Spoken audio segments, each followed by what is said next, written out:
Hi, I'm Brian. Welcome to the How I Train video because I know everybody wants to look like me. I have a serious whole body degenerative musculoskeletal condition that affects nearly every joint in my body, and it severely limits my ability to work out, which for me really sucks because exercise has been the single most important thing in the world to me since I was 11 years old. And I've done one form or another of serious physical training pretty much continuously since then. Now I'm 40 and my condition imminently threatens my ability to exercise. I'm just clinging to it by a thread anymore. But thanks to my understanding of enlightened exercise philosophy, I'm still able to train a little bit, which I'm extremely grateful for. And that's what I'm going to demonstrate today. So this technique is called time static contraction, or TSC for short. This is a variation of high intensity training and super slow training. All credit goes to Ken Hutchins, the founder of Super Slow, for teaching me this. And this is really the only way to train if you have a serious joint problem like me, because it maximizes muscular inroad while minimizing force on the joints, which is extremely important in my situation. But even if I was perfectly healthy, I would still train this way. It's actually the ideal way to train.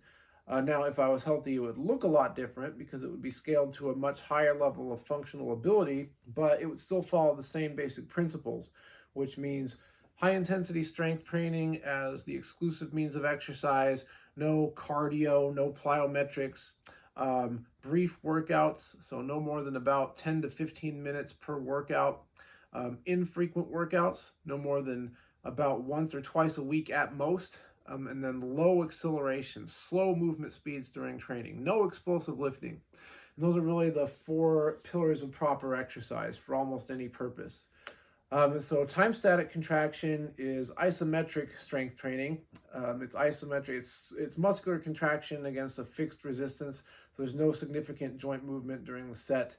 And it's 90 seconds of continuous effort split up into three 30-second intervals.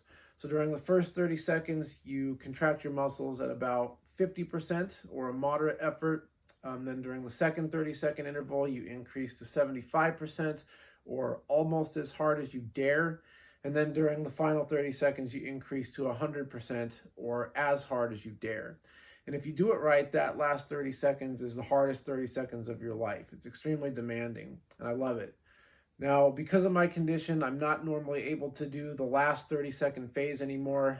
If I train that hard, it can trigger a severe flare that can prevent me from working, which I can't have. And so I'm forced to reduce the length and intensity of that final segment such that I either leave it out altogether and just go to the 60-second mark, or just do an extra 15 seconds at about 85%. And that's just all I can do anymore. But today is a special occasion. This is going to be my last workout for a while. I'm having a joint injection procedure with PRP tomorrow, getting both hips and both knees injected with PRP. And that's going to require me to take 6 weeks off of training afterward to let my joints recover. And so on occasion of the fact that this is my last workout for a while, I'm going to go balls to the wall and do 30 seconds all out. And I haven't trained that hard in over a year, so I'm probably going to pass out and throw up from being fat and out of shape. But to me, there's beauty in that. And so I'm really looking forward to it. It's going to be a lot of fun.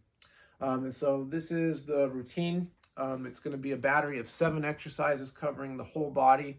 For the lower body, I cannot do compound exercises anymore, sadly. My favorite exercise used to be the time static contraction belt squat, but I can't do that anymore because it puts too much force through the joints of my feet. So I'm forced to rely on isolation exercises. And that's a real shame. Isolation exercises are not as good as compound, but it allows me to train my lower body to at least a minimum standard, which again, I'm very grateful for.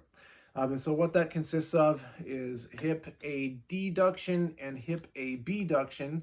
And I do those in a modified way to engage the glutes more.